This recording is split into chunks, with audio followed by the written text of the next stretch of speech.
Gracias, Sergio. Y gracias a todos los organizadores y gracias por estar aquí esta tarde oyéndonos y lo que os tenemos que contar hoy aquí en relación con este mundo fascinante que es la hipertensión arterial. El aspecto que yo voy a tener, que voy a comentar esta tarde tiene que ver con la búsqueda de daño de órgano diana en hipertensión arterial, que no es nada sencillo. Ya vais a ver a lo largo de la exposición que no está para nada claro. Yo voy a presentar un poco en 3 bloques mi presentación. Voy a dar primero un planteamiento general del problema, muy rápido. Luego voy a presentar lo que las guías dicen o recomiendan, o los consensos de expertos recomiendan, que ya veréis que para nada son claros y que no nos dejan las cosas muy claras a los que luego tenemos que ver pacientes con hipertensión arterial.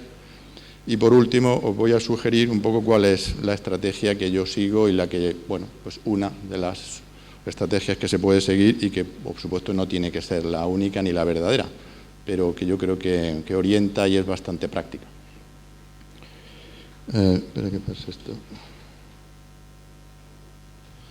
Bien, empezamos entonces planteando el problema. Solamente 2 diapositivas para presentaros cuál es el problema. Tengo que abreviar, no puedo dedicarme a entrar en profundidad en ninguno de ellos, pero yo creo que con esto va a quedar claro qué es lo que ocurre.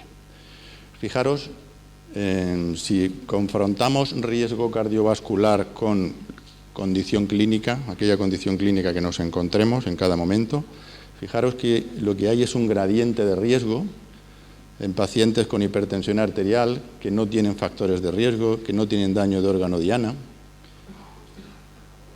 Vamos luego ascendiendo en riesgo, todos ellos dentro de una categoría de riesgo bajo o intermedio, en aquellos pacientes que no tienen daño de órgano diana, pero ya tienen algún factor de riesgo asociado.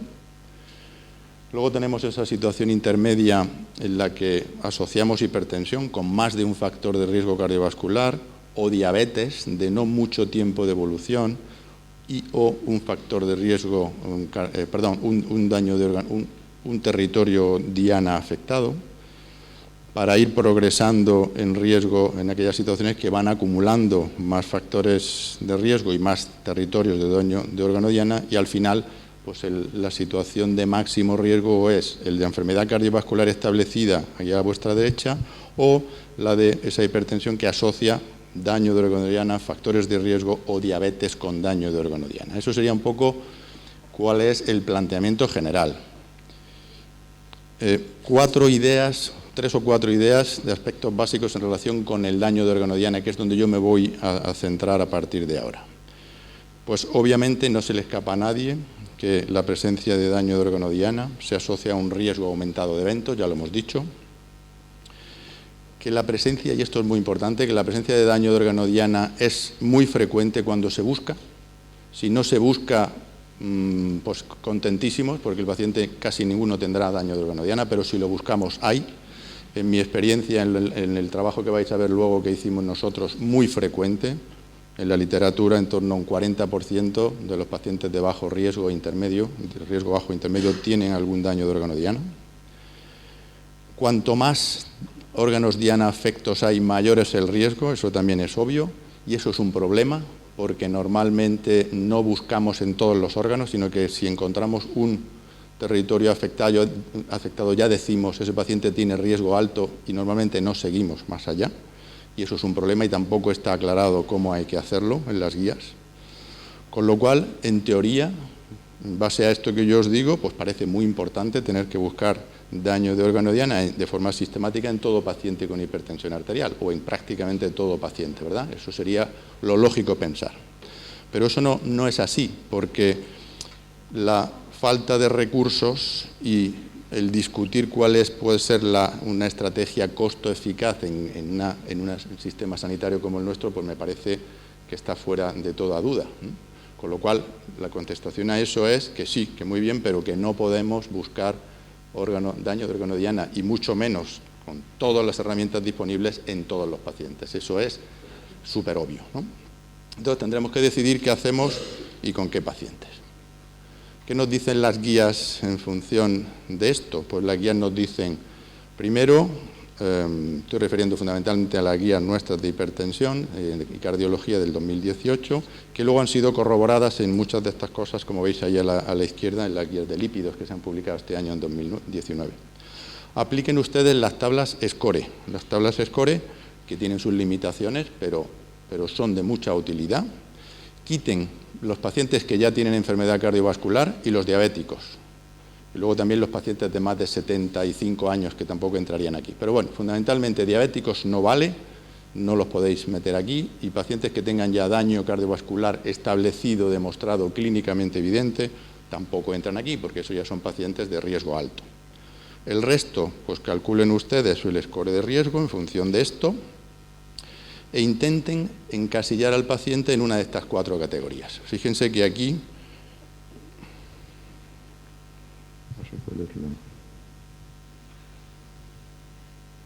Fíjense que aquí tienen posibilidad de incluir pacientes en muy alto riesgo en función del score, por más del 10%, del 5 al 10%, del 1 al 5 o menos del 1.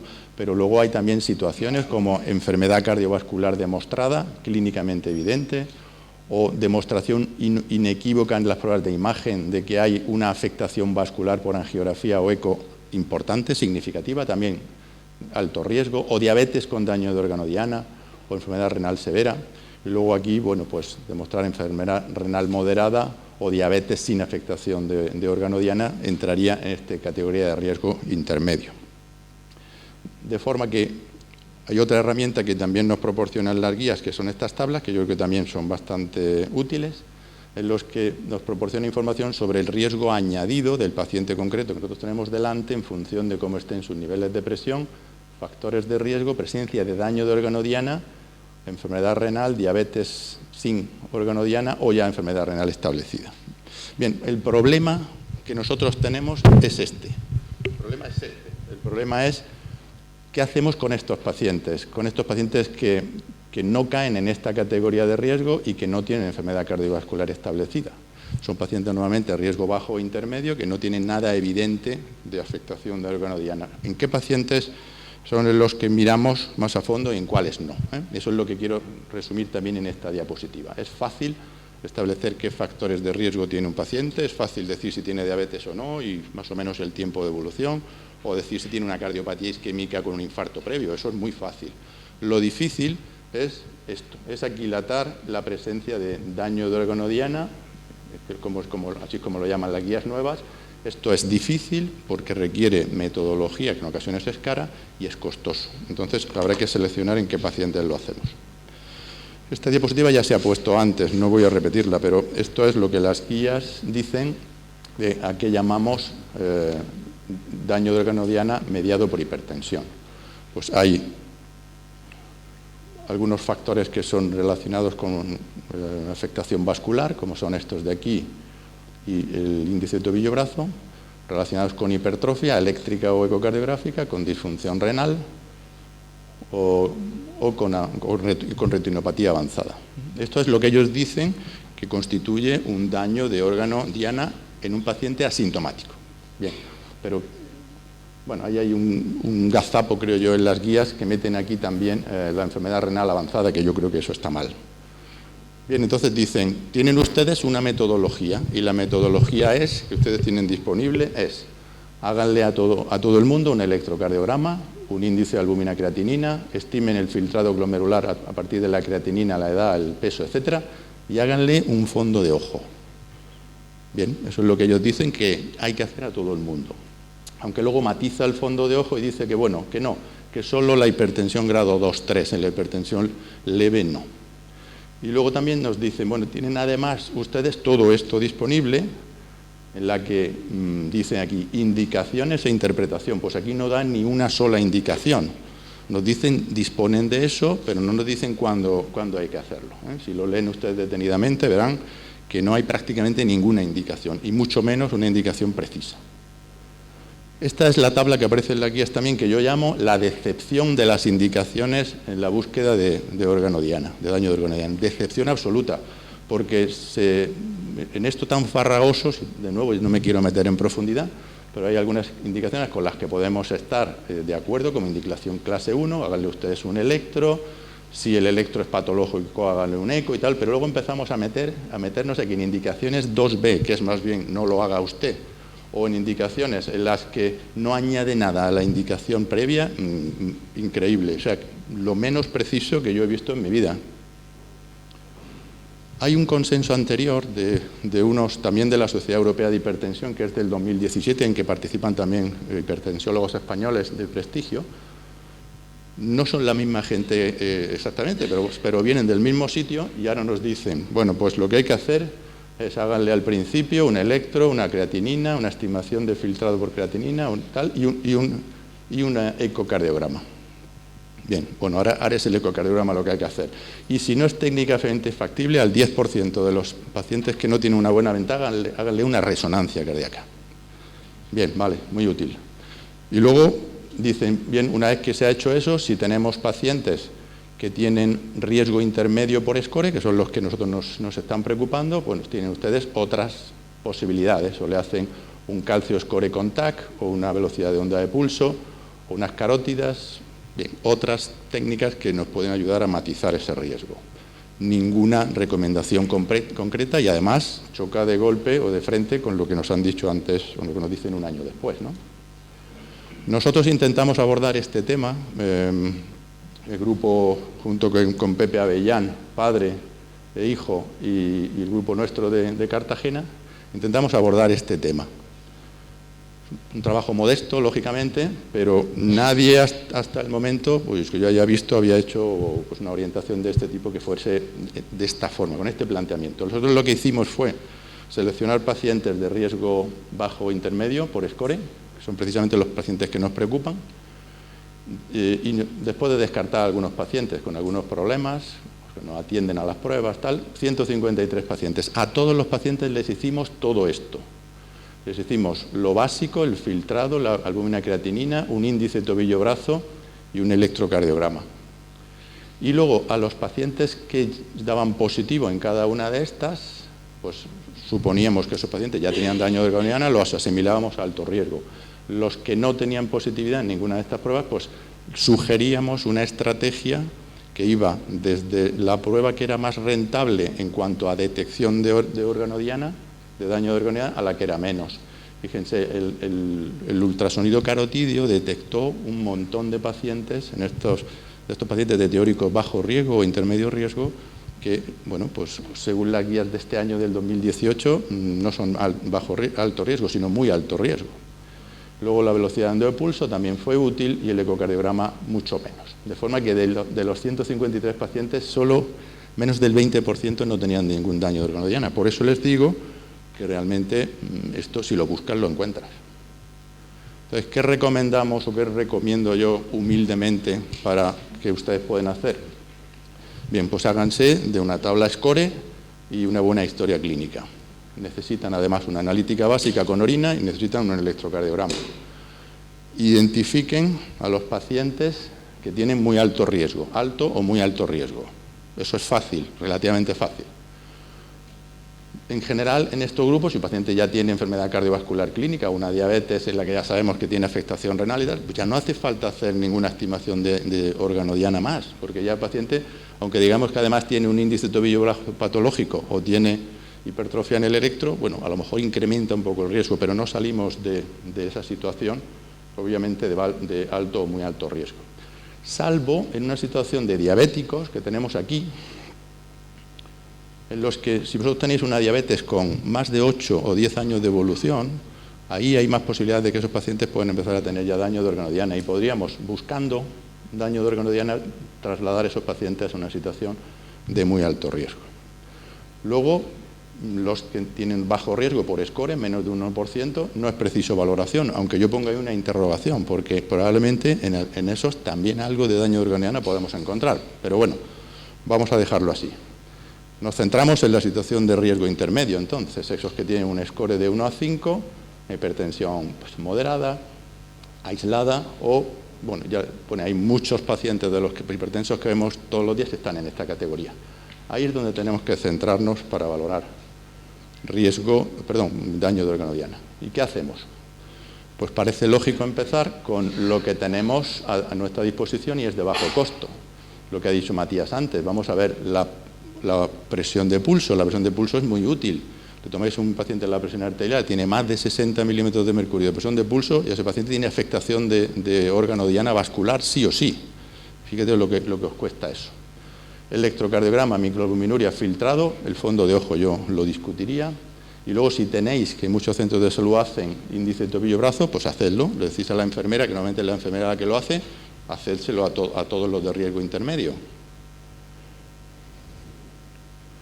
Si tenéis un electrocardiograma sospechoso, está justificado hacer un ecocardiograma, por múltiples motivos. No me voy a meter y perder tiempo a esto, pero en ese caso estaría justificado. La controversia de los dos consensos, de que unos dicen ecocardiograma sistemático y el otro fondo de ojo sistemático, pues yo creo que ni uno ni otro. El ecocardiograma pues va a depender mucho de qué disponibilidad tenemos. Nosotros tenemos una lista de espera de eco un año, así imaginaros. Aunque el coste es asumible, es el que encierra mejor información pronóstica en caso de que detectemos que hay regresión de hipertrofia. Si nosotros detectamos que de un eco a otro, con un buen control de presión, regresa la hipertrofia, eso tiene mucho valor pronóstico. Y nos permite hacer, nosotros lo hacemos, scan de la aorta abdominal, que eso es muy importante en hipertensos de mucho tiempo de evolución. No es el primero ni será el último aneurisma de aorta abdominal que detectemos en un ecocardiograma convencional. Y luego la retina, yo no creo nada en la retina. La retina pues, no tenemos disponibilidad. Si la hacéis vosotros, hay gente que la hace ellos mismos, si tenéis experiencia muy bien, pero si no, es poco operativo.